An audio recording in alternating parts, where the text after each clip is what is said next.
कटनी की रहने वाली एडवोकेट अर्चना तिवारी 7 तारीख के बाद से इंदौर बिलासपुर ट्रेन से रहस्यमय तरीके से लापता है। इंदौर में रहकर वो सिविल जज की तैयारी कर रही थी। 7 तारीख को इसी हॉस्टल से वो दोपहर में लगभग 2:30 से 3 बजे ट्रेन के लिए वो निकलती हैं स्टेशन जाने के लिए। आखिरी लोकेशन जो है मोबाइल की नर्मदापुरम की है। उन्हें आखिरी बार रानी कमलापति रेलवे स्टेशन देखा गया था और इस वक्त तस्वीर में अगर आप देख रहे हो तो एक कैमरा आपको नज़र आ रहा है। इसी सीसीटीवी कैमरे में वो आखिरी बार इस हॉस्टल में नज़र आई थी। वो तस्वीर भी सामने है जिसमें उनके साथ एक बैग है जो उनकी पीठ पर टंगा हुआ है, यानी बैग है और एक हाथ में भी उनके कैरी बैग रहता है। उनकी रूममेट भी यहाँ से साथ में निकलती हैं, बाहर गेट पर आती हैं और फिर यहाँ कुछ देर वो बातचीत करने के बाद में फिर स्टेशन के लिए निकल जाती हैं। स्टेशन भी जाती हैं, भोपाल तक पहुँचती हैं। भोपाल में जो लोगों ने देखा है वो प्रमाण वो साक्षी भी हैं, लेकिन उसके बाद से कहीं नज़र नहीं आती हैं। नर्मदापुरम मोबाइल की आखिरी लोकेशन है, इसलिए तलाश वहाँ भी जारी है। भोपाल रेलवे स्टेशन जो रानी कमलापति है वहाँ भी इस वक्त जीआरपी पुलिस अर्चना को तलाश रही है। कटनी उनका होम टाउन है, इसलिए जांच कटनी में भी चल रही है। उमरिया जो है, उमरिया में उनका बैग मिला था ट्रेन के अंदर, वहाँ भी इस वक्त तलाश जारी है। परिवार के लोग अगले दिन जब रेलवे स्टेशन पहुँचे, यानी 7 तारीख को निकली थी, 8 तारीख के दिन परिवार के लोग उन्हें लेने के लिए पहुँचे तो वहाँ अर्चना नहीं मिली। उनका बैग हालांकि उमरिया में मिला था। उसके बाद से परिवार लगातार अर्चना को तलाश रहे हैं।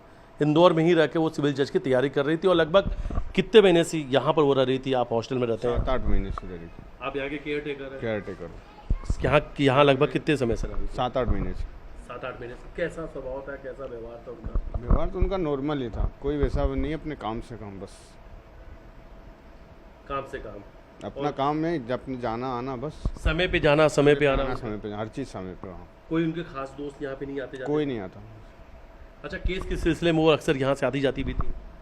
वो जाते थे, वो उनके पर्सनल में हम लोग इतने इन्वॉल्व नहीं होते हैं जी। हमारा जो प्रोसेस रहेगा हॉस्टल का, हम वो प्रोसेस कर लेते हैं। आप घर जा रहे हो तो आप फॉर्म फिलअप कर दीजिए, ये कर दीजिए। हाँ, यही सवाल है कि जब वो यहाँ से घर जा रही थी आपने फॉर्म फिलअप कराया था, जिसमें तमाम जानकारी देनी होती है, तो उस जानकारी में उन्होंने इंदौर वापस आने की भी जानकारी दी थी ना। 17 तारीख सब लिखा हुआ है। 17 तारीख को वो वापस आने का 12 बजे आने वाली थी और 7 तारीख को यहाँ से गए थे। अच्छा, आप लोग कितना चिंतित हैं? क्योंकि अक्सर वो आप लोगों से यहाँ मिलती थी, बातचीत होती थी, कितनी चिंता हो रही है उनको? क्योंकि कोई भी व्यक्ति है, अब हमारे हॉस्टल में रहता था तो हमको भी लगता है कि वो व्यक्ति जल्दी से जल्द मिल जाए।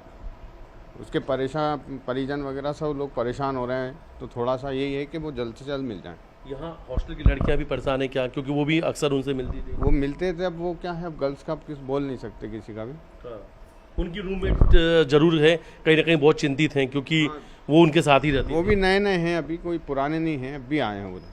बिल्कुल। तो देखिए, इस वक्त हम उसी हॉस्टल मौजूद हैं और यही पहला नंबर कमरा, सेकंड और इसके बाद वाला तीसरा, उसी 3 नंबर रूम जो दिख रहा है आपको, उसी 3 नंबर रूम में अर्चना रहती थी। उनकी जो रूममेट है, हालांकि रूममेट भी उनकी बहुत ज़्यादा दिन नहीं हुआ तो उनके साथ रहते हुए, लेकिन जब से अर्चना लापता है वो भी बहुत ज़्यादा परेशान है। हॉस्टल के लोग चिंतित हैं, केयर टेकर भी परेशान है क्योंकि वो पिछले 7 से 8 महीनों से यहीं रह रही थी।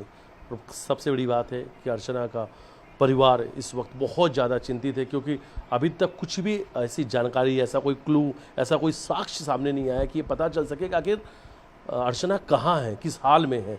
ऐसा क्या हो गया कि वो रहस्यमय तरीके से इंदौर बिलासपुर एक्सप्रेस ट्रेन में गायब हो जाती हैं। बाकायदा उनकी जो सीट थी वो B3 कोच, यानी 3 टियर जो है, 3 टियर में सवार थी। B3 उनका कोच नंबर है और उसी कोच में वो बैठी हुई थी और कटनी जा रही थी, होम टाउन जा रही थी। रक्षाबंधन का त्यौहार था, राखी बांधने के लिए अपने भाई को वो कटनी जा रही थी।